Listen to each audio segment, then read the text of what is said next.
Xpair 10 Pro এই mobile ফোনটির যে কেসিং বা হাউজিংটা আছে এটা পুরোটাই চেঞ্জ করব। এই যে দেখুন এটা নতুন।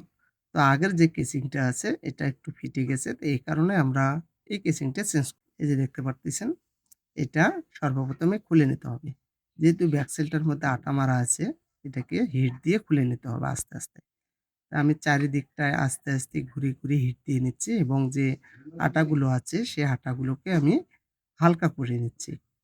এই যে দেখুন আমি চারদিক দিয়ে সুন্দরভাবে একটু হিট দিয়ে নিলাম। এরপরে এইদিক থেকে এরপরে এভাবে একটু ফ্লাট ঢুকিয়ে আস্তে, আস্তে পুরোটাকে খুলে নিতে হবে। তো আমি এটাকে খুলে নিলাম আস্তে করে এই যে দেখুন খুলে গেল। তো এরপরে কি করতে হবে নিচের মধ্যে স্ক্রুপ আছে।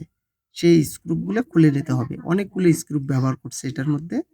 অন্যান্য বডিগুলো মেটালের হয়ে থাকে কিন্তু এটা মেটাল নয়। এক, এক করে আমি প্রত্যেকটা স্ক্রুপ খুলে নিচ্ছি। এই যে দেখুন আমি খুলে নিচ্ছি। এগুলো অনেকগুলো স্ক্রুপ ব্যবহার করছে এখানে। তো এটার কেসিংটা যেটা আছে এটা খুব সহজেই খুলে যাবে এবং সুন্দরভাবে খুলে আসবে এটা।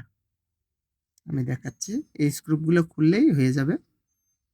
তো আমি স্ক্রুপগুলো খুলে নিলাম। নেওয়ার পরে আমি দেখাচ্ছি আপনাদেরকে। অনেকগুলো স্ক্রুপ ব্যবহার করছি এখানে। এই যে দেখুন। এই পাশেও আছে একটা। এগুলোকেও খুলে নিচ্ছি।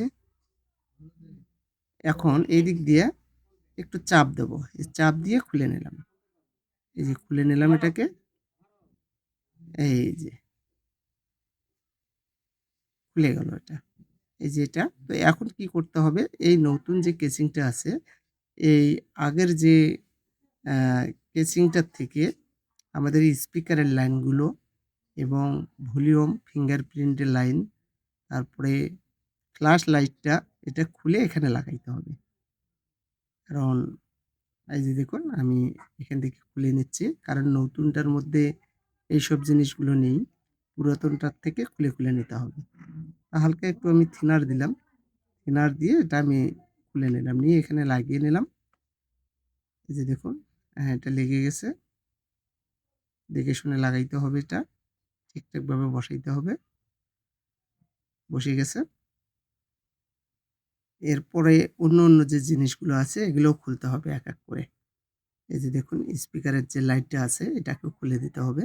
তো আমি এখানে একটু থিনার ব্যবহার করব। তাহলে হবে কি আস্তে করে খুলে যাবে। ছিঁড়ে যাবে না, আস্তে, আস্তে খুলে যাবে। তো আমি এই সেটটার মধ্যে একটু দিয়ে নিলাম। দিয়ে হালকা করে একটু মানে চাপ দেব খুলে যাবে। এই যে এটা আস্তে, আস্তে খুলতে হবে কিন্তু। কারণ এটা হচ্ছে একটা ফিতার মতন রিবন। এটা যদি ছিঁড়ে যায় তখন স্পিকারে কাজ করবে না। তো এখানে আমি একটু আটা ব্যবহার করব। আটা দিয়ে সুন্দরভাবে এটাকে বসিয়ে নেব। আমি দেখাচ্ছি এখানে ঘাট আছে। ঘাটের সাথে ঘাট মিলিয়ে দিলেই হয়ে যাবে। আঁকা-বাঁকা কিচ্ছু হবে না। কারণ এখানে এরপরে এই যে ফিঙ্গারটা সরি ফ্ল্যাশটা তুলতে হবে। যে ফ্ল্যাশ লাইটটা আছে এটাকে তুলতে হবে। ক্যামেরার পাশে যে ফ্ল্যাশ লাইট থাকে সেটা। এটাকেও আমি একটু চাপ দেব। চাপ দিয়ে এটাকে খুলে নেব। যে খুলে গেছে এটা। খুলে গেছে। এখন এটাও সুন্দরভাবে এখানে বসাইতে হবে। আমি দেখাচ্ছি ময়লাগুলো বের করে নিচ্ছি এখানে। যে ময়লাগুলো আছে। তারপরে এখানে একটু হালকা আটা দেব এটাতেও। হালকা পরিমাণ দেব, বেশি দেব না। এরপরে এখানেও বসিয়ে দিতে হবে এটা ঘাটের সাথে। হয়ে গেল। এরপরে মাদারবোর্ডটা আমরা বসিয়ে নেব এখানে। অর্থাৎ যে ফ্রেমটা আছে কেসিং এর এটা বসিয়ে নেব এখানে। তো এখানে আমি বসিয়ে দিচ্ছি পাওয়ারের লাইনটা, ফিঙ্গারপ্রিন্টের লাইনটা। তারপরে এখানে বসিয়ে দেব। হয়ে গেল। এরপরে এখানে একটা চাপ দিতে হবে। চাপ দিয়ে লেগে গেল। বসে গেছে। এরপরে এখন আমি দেখতেছি ক্যামেরাগুলো ঠিকঠাক আছে কিনা। হ্যাঁ, সবকিছুই আছে। আবারও আমি চেক করতেছি। সব ঠিক আছে। কাজ করতেছে। এরপরে যে স্ক্রুপগুলো আছে, এই স্ক্রুপগুলো আবারও লাগাইতে হবে। আমি বসিয়ে নিলাম। আবারও চেক করতেছি। বারবার চেক করতে হবে। কারণ একটা জিনিস ফিটিং করার আগে সবকিছু চেক করে নিতে হবে।